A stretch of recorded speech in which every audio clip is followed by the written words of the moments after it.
Hey, family, what's up? Welcome to the African Ancestry Experience, where we discuss what it means to transform the way Black people view themselves and Africa.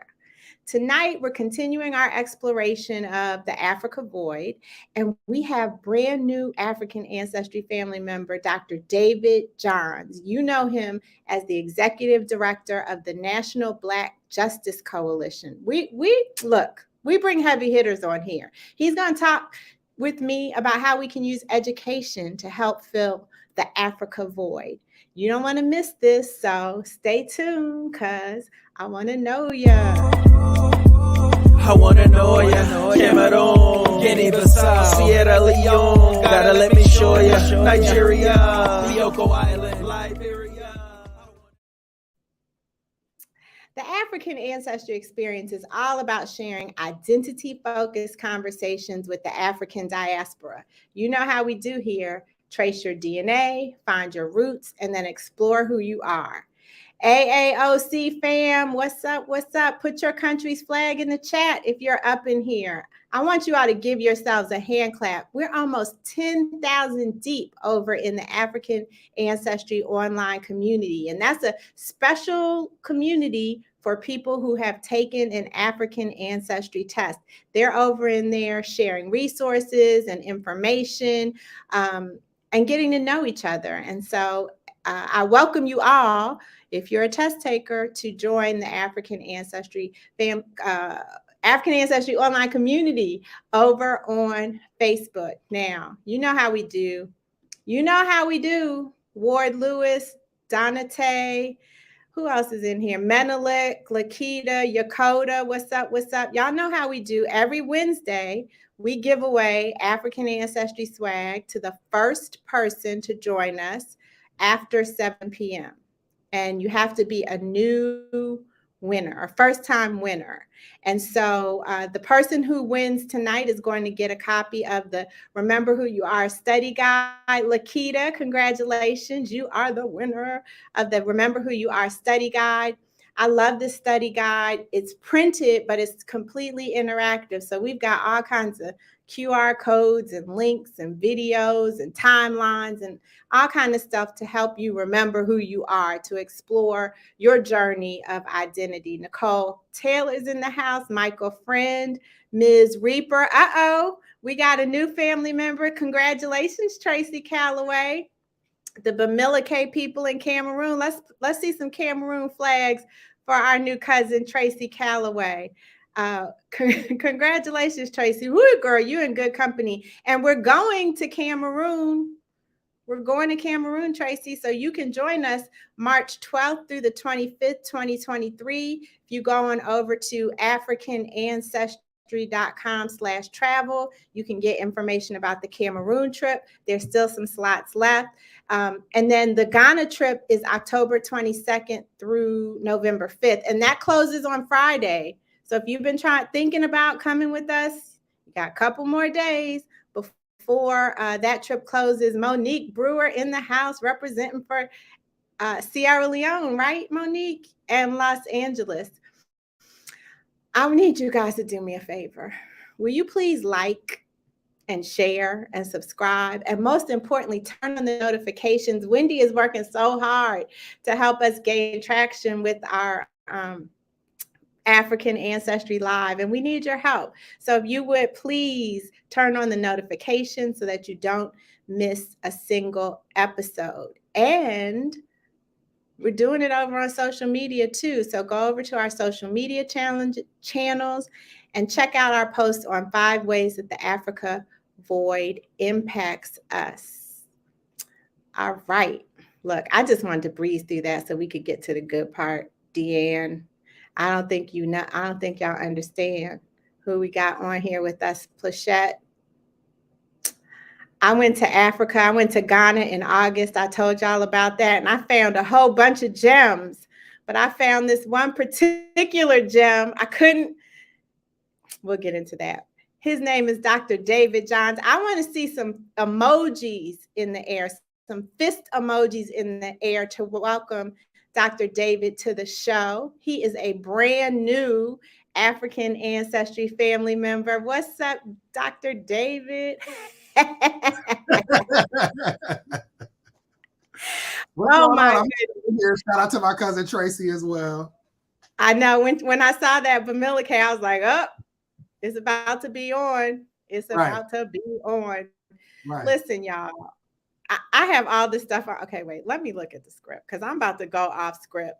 And okay, so look, so let me tell you, David, because you may not know, we've invited some of the most brilliant minds here to help us dissect this concept of the Africa void and how it continues to impact our families, our self-love, spirituality, education, and so much more. Now, you and I haven't talked about this, but when I say Africa void, what comes to mind for you? So one, let me say thank you. I said it to you, to your face on the continent, but I want to say it again in this space.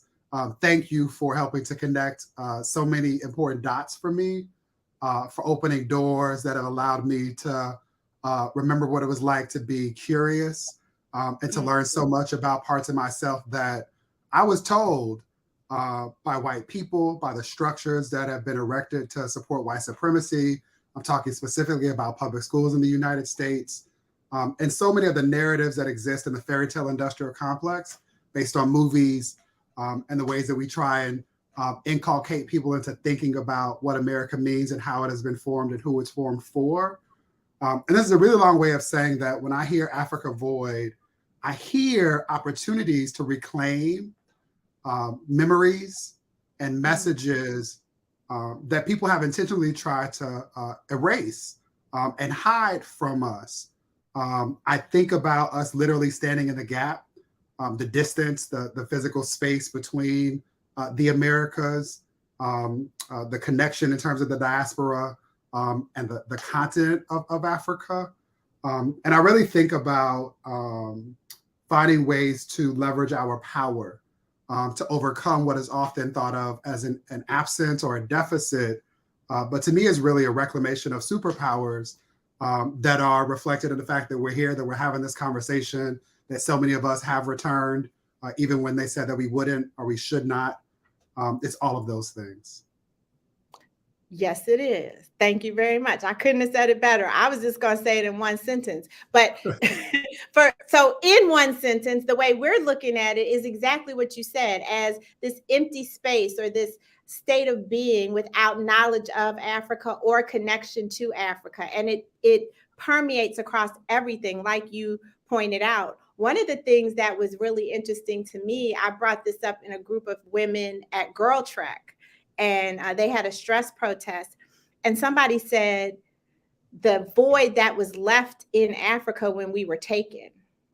And I thought, yeah, we need to think about that too, because we're always thinking about it mostly on our side, on the diasporan side. But there was a void left on the continent as well.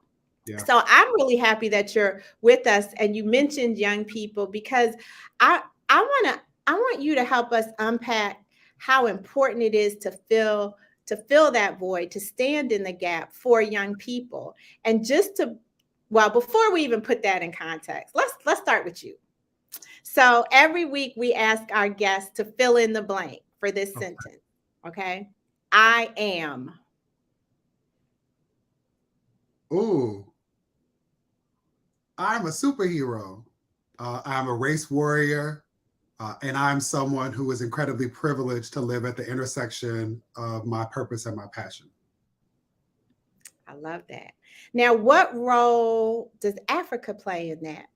Obviously, so everybody, in full disclosure, we met this August when the NAACP traveled to Ghana with 45 Reverend Amos Brown scholars or fellows. And David was a part of that trip. And so I know how you moved during the part of the trip that I joined, but what role did Africa play in your life growing up, if any? Yeah. Two things come to mind. One is that my earliest thoughts about Africa evoke images of an Encyclopedia Britannica. So I'm a date myself for folks who Yes, you are. are in this space. But we had them proudly displayed, right, in the home, like they were there.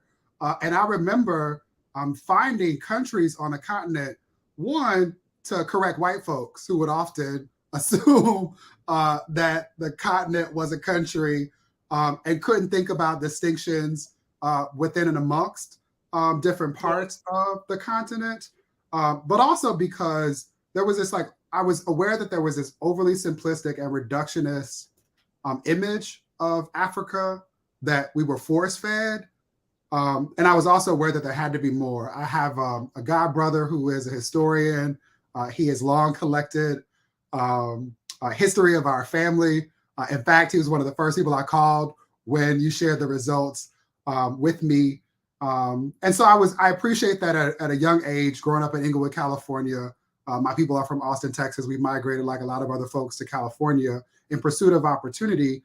And I'm really grateful that that included me being clear that there was much more than what was often sold to me. And then when I think specifically about my work, I mentioned a race warrior. I'm a scholar, activist. I recently earned my PhD from Columbia University. I'm a sociologist. Thank you. I'm a student of history, and all of my work is anchored in ensuring that all Black people can be free. And what I know is that so many teachers, so many people who have preceded me and who I've taken the baton from, have centered Africa in their work and in their lives and in their legacy, literally or figuratively. And so the person who's in my mind right now is W.B. Du Bois, right? I'm thinking about someone who, as an early sociologist, one of the first Black sociologists, trained, graced Harvard with his presence. He died in Ghana and was really intentional about ensuring that he was not only there to contribute to the legacy of Ghana, but to serve for me as a bridge between the Americas and the continent of Africa, but specifically West Africa. Yeah, and so you walked across that bridge literally when you traveled to Ghana with the fellows. Now, we did a reveal, an Ancestry reveal during that time, and I brought everybody up in groups, and I really hadn't had much conversation with you before that point, and I was like, he is the rowdy cousin at the reveal. I want you all to see. We have a clip of you during the reveal. Okay. This country is known as Africa in miniature. Okay, so Jade, Veronica, and David, you share ancestry day. Bamaleke. They are the business people of a culture. Even better. Even better. And what they tell me is that they control the economy. Oh, come on, we claim that. Lord, now, Let's go. okay, but Such good feelings. oh my goodness, I love it. I love it. That's exactly how I remembered it. So, what was that experience like for you? Why were you so incredibly hyped? 3 reasons. I think in threes. I get this from my Black Baptist grandfather, my pawpaw. One is we received this information right after we had visited Cape Coast, slave dungeon. Some people refer to it as a castle. And it's really difficult to describe, but I didn't have the visceral response that I thought that I would have being on that sacred ground. And it honestly wasn't until you revealed my ancestry that something clicked in me that helped to make this connection, right? I had read about, experienced movies about, I knew in my head, or thought I knew in my head what that part of the experience was, right? We talk about the void, so what that part of it was like. I also have lived my entire life with the feeling of the void on this side, questions about how things might have been different, believing the lie that I had no home or no anchor, that my ancestry began with this story of forced enslavement. And when you share the information, 2 things happen. One, my partner was with me, which was interesting, right? Because a part of me resisted going to Ghana because homosexuality is illegal there. And I am a Black same-gender loving man.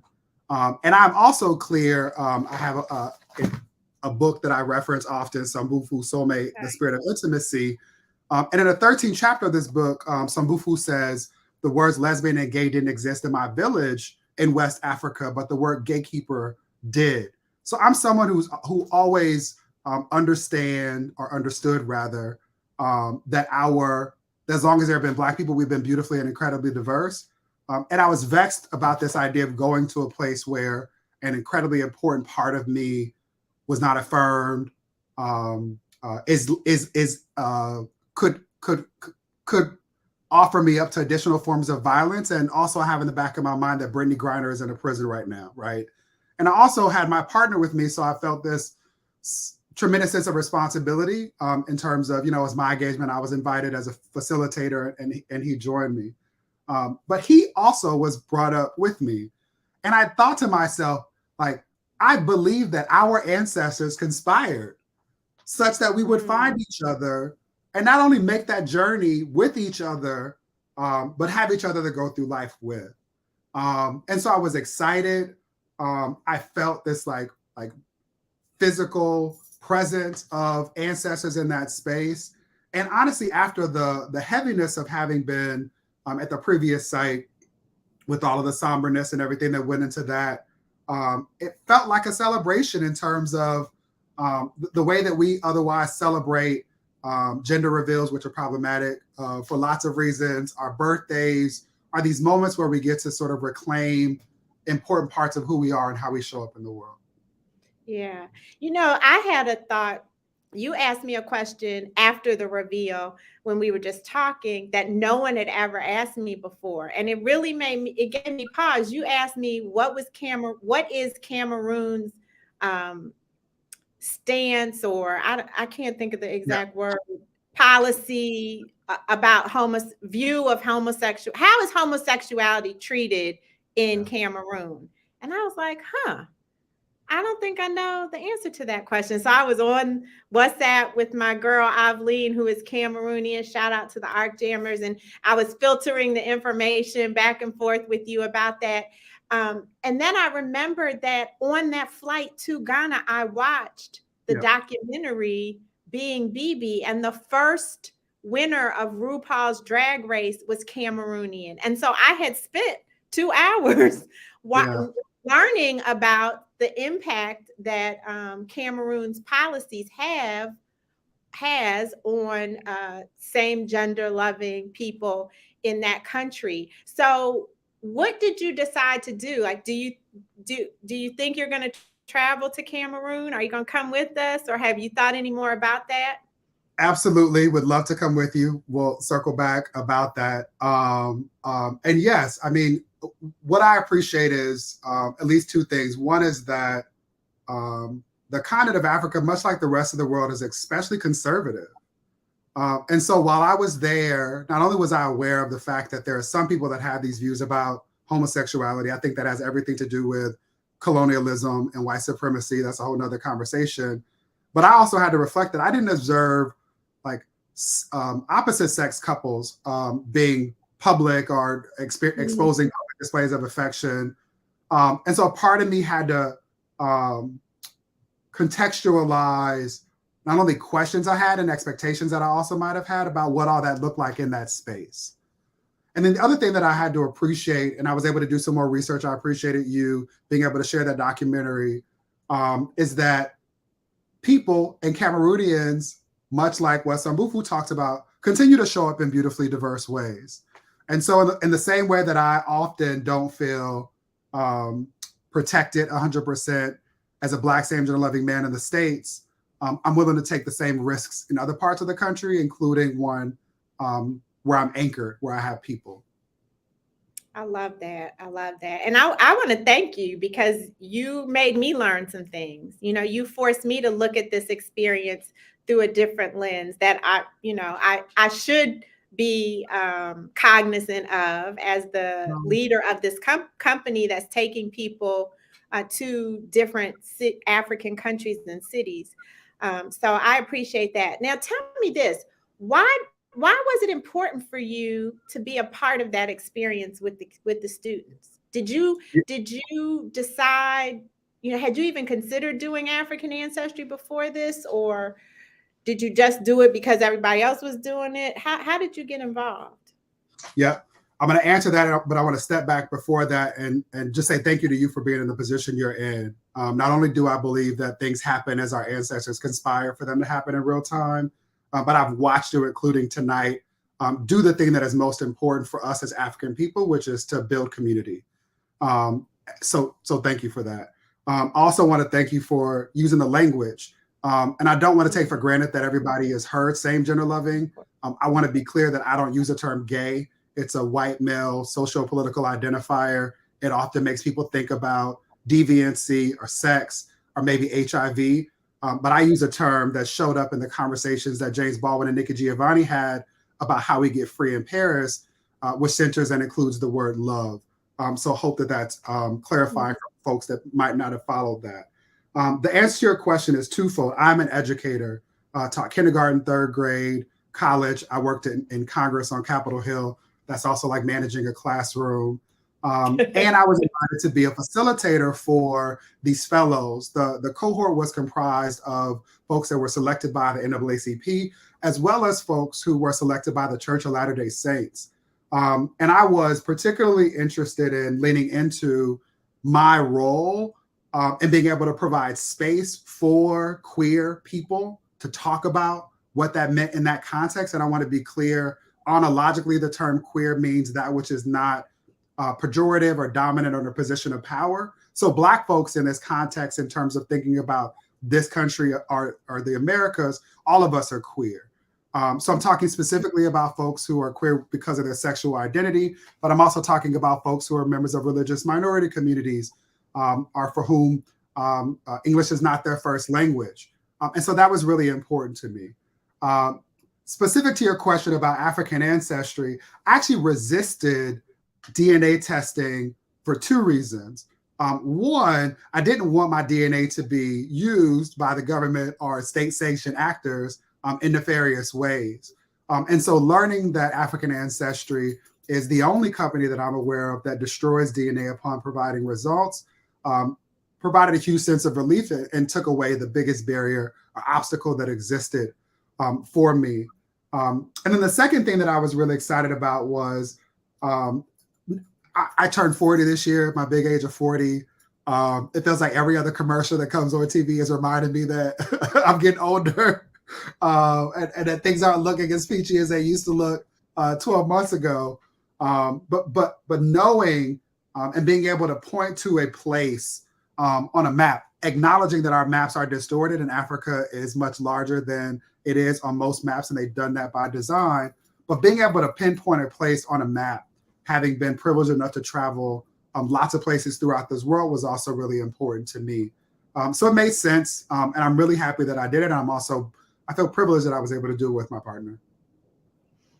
So what are some of the, maybe like, what are two things that you took away from that experience of traveling with the young people to Africa? These were college students. They were what, like 18 to 25-year-olds? Yes, I'm a little older. High school graduates through professionals. Some of them had just completed law school and the like. Okay. What were a couple of the takeaways that you saw that really stood out to you in interacting with them on the continent? Because for most of them, that was their first time traveling on the continent. Plus so you went through 10 days with them having this African experience, which is what better way to fill a void than to go be immersed in the cultures and then to find out where you're from. What would you say stood out? Yeah, I appreciate that. I also appreciate the community. I'm able to see some of the comments. My ADD loves being able to process information in multiple forms. One of my biggest lessons from the journey, and I call them babies with love because I taught kindergarten, they're grown now, but they're still my babies, was the importance of community. One of the themes that came up when we did our final group meetings was how important it was for them to be in physical space with other brilliant young people, mostly Black, most of them with connections specifically to the diaspora, but not exclusively. But I think prior to that trip, forgot, or at least started to take for granted, that I'm around Black excellence frequently. My friends are brilliant, right there. I have manifesting things, shifting stuff in the world. We struggle with this reality that some of the smartest Black and Brown, Latinx, or Latinx to be specific, and Indigenous people I know are committed to trying to figure out how to get police from stop killing us, while white people are figuring out how to get on the moon. But I celebrate that my friends are brilliant. And it was a reminder of how important it is for those of us who are in positions of power to create spaces where young people who often might feel like they're the lonely only, the only Black woman, the only Black person, the only whatever, fill in the blank, to remind them that we are and have always been and are strongest when we are in community. Right? I'm thinking about the moment in the movie Soul Food where, you know, Big Mama's talking about what happens when you have a mighty fist. And I also understand that the destruction of that, right? The destruction literally and figuratively of Black families, this lie that like we don't have a home, that we don't have a language, that white people and those who benefit from white privilege are the only folks who get to celebrate lineages and dynasties, when no, like we out here doing the same thing. And we also have the ability now, because there are tools like African Ancestry, to reclaim the things that they wish that we would have forgotten. And that we were doing them long before period. Their communities were in existence. And not only were in existence, but then tried to steal it from us, right? Still try to all of that, profit off of our labor, most definitely. So that was one.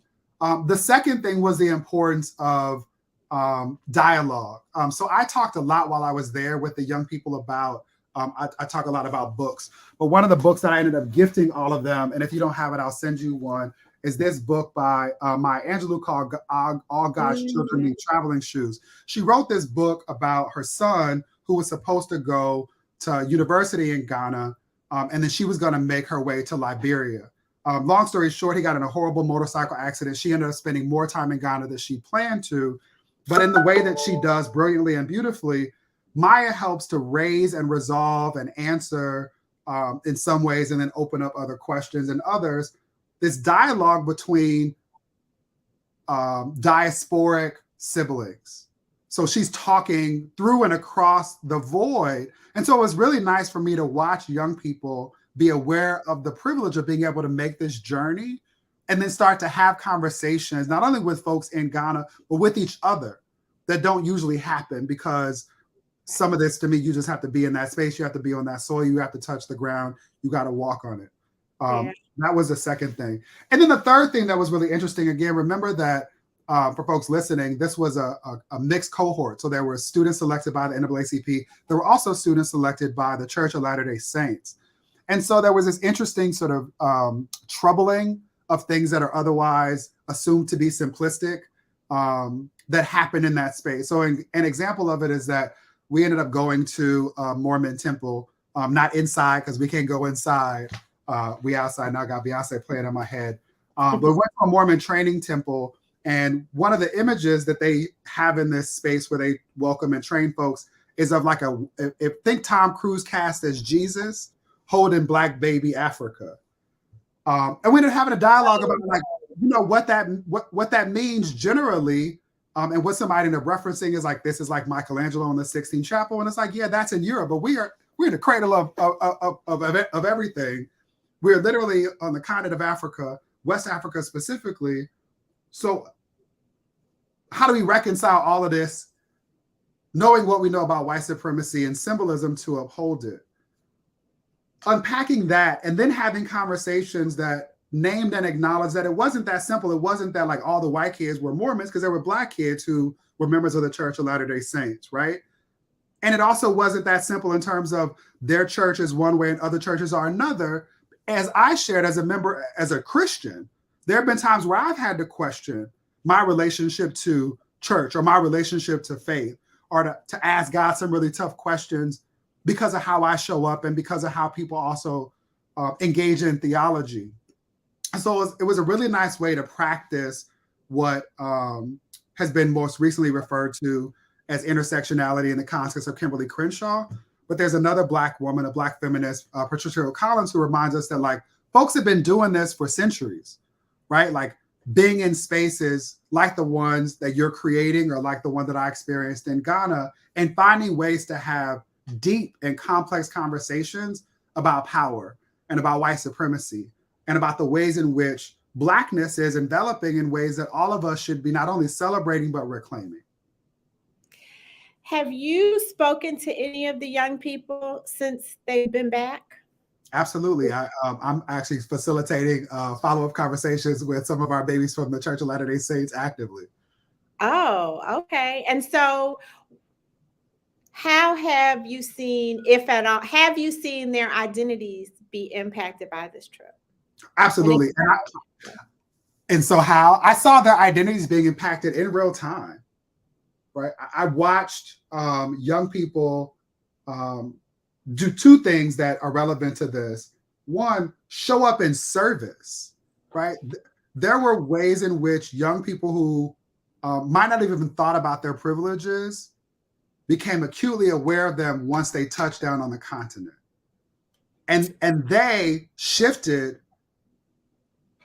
and ceded some of their privilege and power to try and protect others. So as an example, the Church of Latter-day Saints had a film crew that was following and capturing footage. And I watched the young people engage in conversations with them and ask questions about like, what footage are they collecting of the African children that we might be engaging with? What does consent look like in this space? What intentions do they have for using this footage? Joke of us is that like, we're not signing up for some Save the Children stuff where we're going to be exploited or where our babies are going to be exploited. So I was really proud of watching them shift and acknowledge not only their privilege, but their power and make some demands in real time. And since then, I've watched them try and build pipelines so that their peers are able to enjoy experiences like the ones that they've enjoyed. And they've been good about honoring that community that we've talked about and find ways to engage with and support each other. I love this. So what do you think about how knowing where you're from can enhance your sense of community? Community is very important to you. I know for a fact that most people feel like they know who they are. Mm-hmm. And then when we point out these missing pieces, they start to realize, oh, and just last week, in fact, we did a reveal and I spoke with the daughter afterwards and she said, this experience was so powerful. It has given me an identity that I didn't know I needed. Yeah. So how do you think this can be used to build community? Yeah. I usually think in threes, but two things come to mind. I believe that a part of our ability to thrive, right? So I don't want Black people to do good. We deserve to thrive, right? To experience joy. I literally have tattooed on my arm, guard your joy. A part of what's required to thrive is knowing who we are, right? I often think in parallels, having more information about who we are, how we show up in the world, how our DNA has been constructed, helps us with regard to our ability to be healthy, to live well, right? It provides doctors and medical teams with more information so they can engage in the process of helping us live our full life to the greatest extent possible. And that same foundational understanding of having more information about who we are is applicable in every aspect of our life.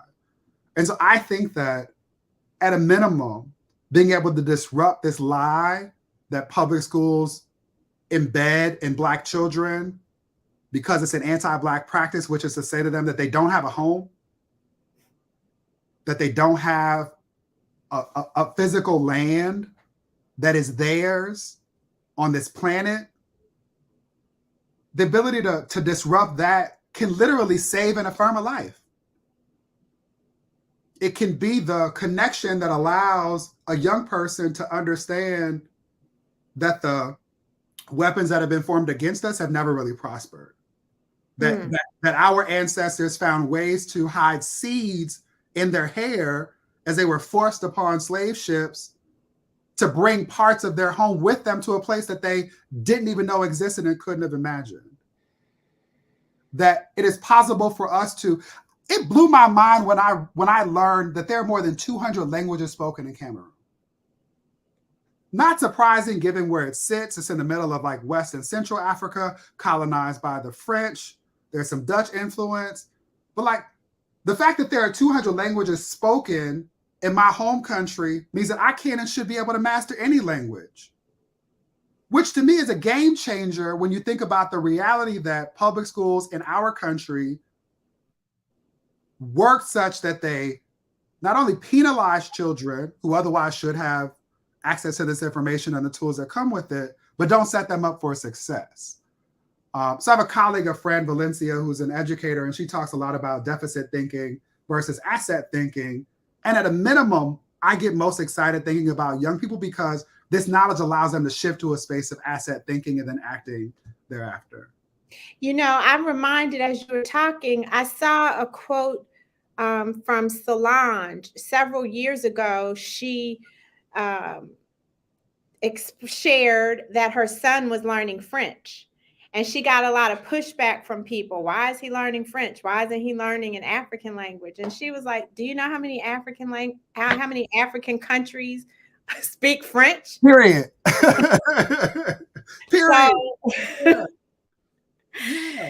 you just, oh my goodness. There's so much to learn. Well, you know, I'm so glad. First of all, thank you for being here. We're not done, but thank you for being here because you have sparked so many ideas for me in terms of, one, how can we work together to help young people, young queer people, and maybe not even just young queer people, but the people that you work with, the communities that you are working with, how can we help them learn who they are? How can we help them use African ancestry as a tool to transform the way they view themselves and the way they view Africa and the way they view community? Yeah. So I definitely would like to talk to you more offline about ways that we can support that among some of the communities that you work with. Yeah, that's good. I'm excited. I'm really curious to see how this is going to impact your work as the executive director of the National Black Justice Coalition, because it, you know, I feel like I'm always talking to people, but I was at a talk 2 nights ago, and they were expressing their position that knowing where you're from is a form of reparations. Like everybody should get every Black person should get this test so that they can, as a form of reparations. So it goes hand in hand with resistance, with reclamation, with self-love, with healing, you name it. Knowing where you're from fits right in to support those things. And I just love that you are so passionate about working with young people. In fact, next week, Alejandro from North Carolina Central, he's going to be here with us, as well as Annalise from the NAACP. And so we're looking forward to extending this conversation. I'm not going to talk about where they're from because I don't want any spoiler alerts. But you know, David, every week we play a game called Fact or Whack. Let's do it. And so we have 3 statements, and I'll have you read each one. And then our community who's watching is going to have to say whether they think it's fact or whether they think it's whack. So you all know how to play. So let's go. Katio said, bring him back again. Okay, the people are demanding that you return. We got to do what the people ask for. Get the people what That's they right. want. Give the people what they want. Let's Here do we it. go. Period I, period The first person to use the phrase Black Lives Matter is a Black savior-loving man. Fact or whack? Fact or whack? The first person to use the phrase Black Lives Matter is a Black same gender loving man. You know, as they're guessing, it's interesting too when you commended me on the language. I try to use the language that the person I'm talking to is using, because you know that's the language. I want to talk your language, just like you probably want to talk my language when it comes to things I'm an expert at. But I noticed that now with the changes in how young people are forcing us to look at gender and identity, we've even had to think about how we talk about gender at Ancestry, because so much of everything that we do is based in biology. Yeah. And so what are some of the, how do we come to language that is not offensive, that is inclusive, but that is still scientifically valid? Yeah. All right, so we got facts, we got wax, we got I don't know. We're stumping the chump on this one. So is this fact or whack, David? It is a fact. Woo, woo, woo, woo, woo. Okay. So who was this man? Yes. So Dr. Marcus Anthony Hunter, graduate of Columbia University, currently a professor at UCLA, University of California, Los Angeles, is the first person to have written publicly the phrase Black Lives Matter. He's a sociologist. I'm not saying that all brilliant academics and sociologists, I'm saying there's a connection here. This first book was a revisiting of Du Bois's study of the Philadelphia Negro, and Marcus talked about this idea that white people have suggested that white people in their power create space, this term white flight. Marcus actually talks about Black people in the way in which we create community as being informed by, but not driven by the things that white people do. Marcus dreams a lot about reparations.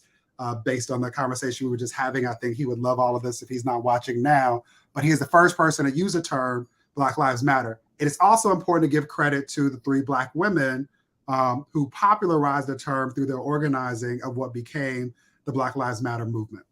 Yep. Yes, yes. Okay. So now you all know, you learned something here. When Payande, David, she said for the first time, she doesn't know. Like it's her first fact or whack question where she just had to say, I don't know. Shout out to Valerie Wimpayande. Please tell her I said hello. Okay. The next one. Black boys are 3 times more likely to be suspended or expelled in public schools compared to their white male counterparts. Fact or whack? Wow. Okay. I don't know. This seems to me like this would be a fact, an unfortunate fact, if it's a fact, an unfortunate one. Okay, we got a lot of facts. It looks like Monique said I'm the mom of a Black boy. We got a lot of facts coming in. Facts. One whack. Ricky Brown's representing for the whacks. Mike L says it might even be higher. That's saying something, Mike L. Okay, is this fact or whack, David? It is sadly a fact. There is data. Oh, wait. It's a fact? It is fact. It is 3 times higher. And if I communicated that wrong, then that's my fault. But it is a fact. There's data from the Department of Civil Rights. This is actually where I was going to go next. There's data from the Department of Civil Rights, the Office of Civil Rights, rather, the Department of Education and Justice, which says that on average, that statistic is true. Now, this says Black girls are 4.1 times more likely to be suspended or expelled than their white counterparts. I know data from the Department of Education that says the rate for Black girls is 6 to 1. Oh, wow. So this is complicated because the narrative is, and what the data shows is that Black women, especially at the post-secondary level, are outstripping everybody. Black women, y'all are getting degrees.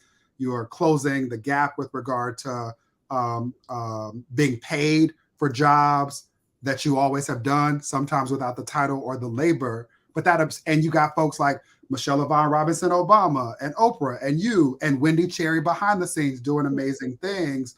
It obscures the fact that in schools, the same things that work for Black women when you're adults or in professional spaces are the things that are used against them. So all this to say, we have a lot of work to do.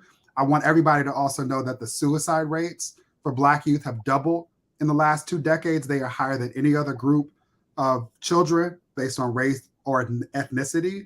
So this is really a plea for us to do much more because our babies are ringing the alarm and they deserve our support.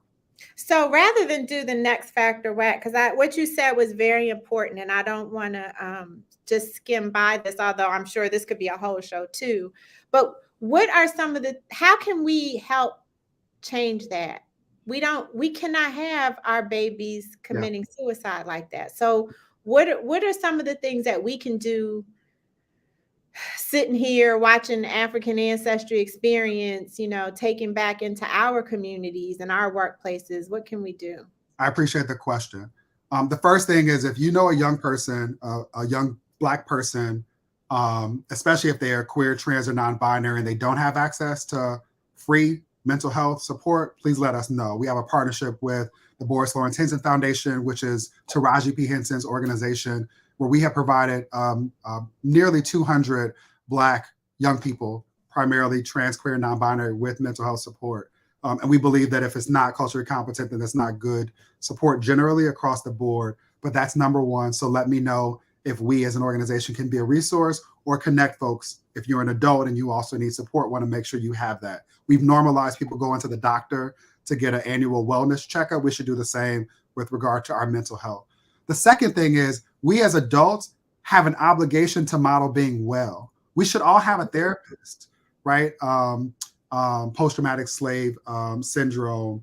It's not Dr. Joy. It is Dr. Joy DeGroot talks about post-traumatic slave syndrome. There's nothing post about it. It's active. And in fact, it's being compounded.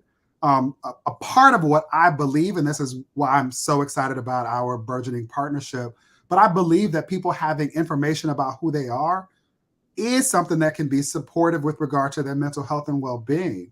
And so for folks who have this information, I hope that you, like me, will proselytize it, will share it with other people so that they can connect that dot. And then the third thing is that there are not enough of us. There are not enough competent, thoughtful, and well-trained clinical physicians. And so if you have not heard somebody invite you to consider whether or not that's a calling on your life, consider this the calling. I would love for you to consider it. And if we can be helpful, connecting you to partner organizations like the Association of Black Psychologists, would love to do so. Yeah, go ahead. I was going to say, the last thing is that we have all of this in a resource on our website called Ring the Alarm. We worked with Congresswoman Bonnie Watson Coleman, who's a superhero from New Jersey, a phenomenal member of the Congressional Black Caucus. But we worked together to produce this report called Ring the Alarm that has all this data. There are also a number of resources there. You can find that at nbjc.org. nbjc.org. Okay. Oh, we just Wendy and I both put it in at the same time. So yes, please go to NABJ. No, that's the Black journalist. I must have done that wrong. I'm sorry. All right. NBJC.org to take advantage of this information and get these resources so that you're well versed. And you know what? I'm so appreciative of you. Do you know Dr. Afia and Billy Shaka? Yes, I do. So I got a LinkedIn message from a stranger, a young brother, graduated from college in 2014. So he's a young man, maybe he's 30, I don't know, 2014. You do the math. And he said, you always have psychologists and people like that on your show. And he wrote this whole long note about how he's suffering from mental illness and he's considered suicide, and he has a doctor in his hometown, but he doesn't think that the doctor is helping him. And could I give him any resources? And so I went straight to Dr. Afia. Shout out to Dr. Afia and Billy Shaka, psychotherapy.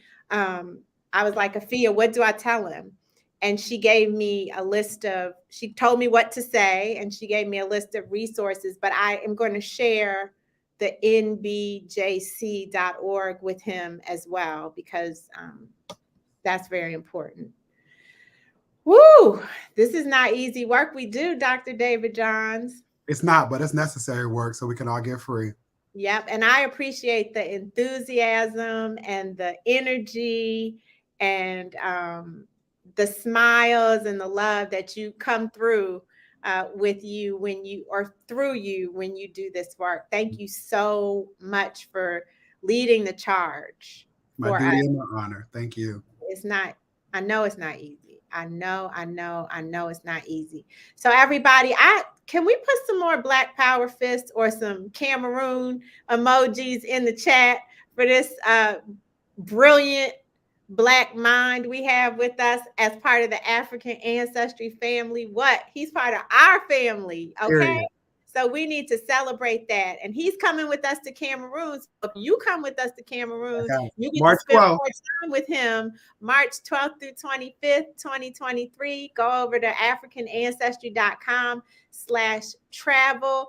If you are watching this on the replay, you can still put your emojis in here because he needs to get all the love. It'll be like Reiki.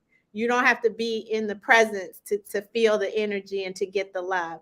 As I mentioned, next week, our guests are going to be HBCU college student from North Carolina Central University, Alejandro Ibrahim, and then the NAACP Director of Partnerships, Annalise Satori. They're going to share their recent experience with receiving their African ancestry results in Ghana and how it has helped them fill their Africa void. I can't listen. I think next to you, you were the most hyped adult, and Ibrahim was the most hyped student. And he's in my cohort too, so it makes sense. I mean, I loved him so much. You were the two people that I videotaped that day, it's not videotaping anymore. We did an interview. Yeah. You know what I'm trying to say. Yeah, we did an interview that day back at the hotel. Thank you so much again for joining us. I know you're busy with CBC Week, and thank you for sharing some of your time with us. No, truly my pleasure. I said to a friend riding here after the NAACP reception, and you all are in for a treat next week. You can check what they say and keep me honest. But I literally said that it has been a joy not only to have had the experience, but to encourage other people to think about how this might enhance their lives as well. So if there's one thing people hear me ask of them, it's to tell your friends and your friends' friends about how much of a game changer having this information can be, right? We know how important information is and why people try and keep it from us. But this foundational piece of information I've already experienced can unlock a world of wonder.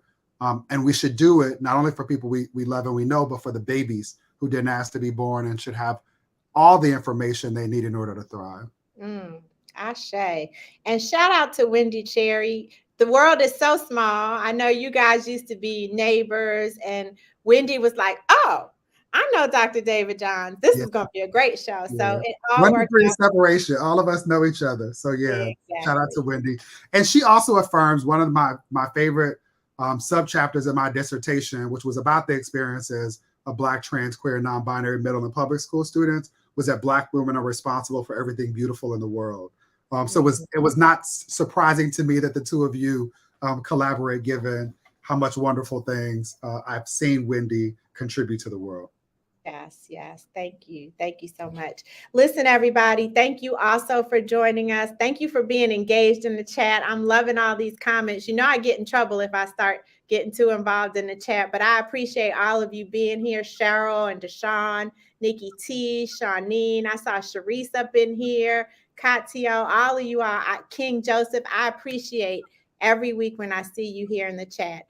Until we meet again, may you be happy, may you be healthy, and may you be whole. Have a very good night, everyone. I wanna know ya, Cameroon, Guinea-Bissau, Sierra Leone, gotta let me show ya, Nigeria.